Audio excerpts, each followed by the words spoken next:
Sementara kita tertajuk kera ni, di kawasan Parlimen ni pun makin banyak kera.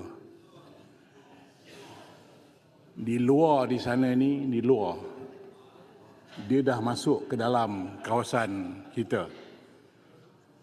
Jadi di kawasan rumah Dewan Speaker Dewan Rakyat pun sama, Dewan Negara pun sama, di luar pun sama, tembak tak boleh kena charge. Saya nak cadangkan usaha pemandulan ni dipercepatkan.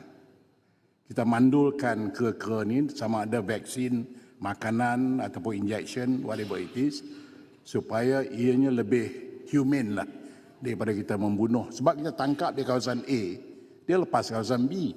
Selesai masalah kawasan A, masalah kawasan B tak selesai. Jadi saya harap khususnya di kawasan Parlimen, tolong selesaikan masalah kera ni.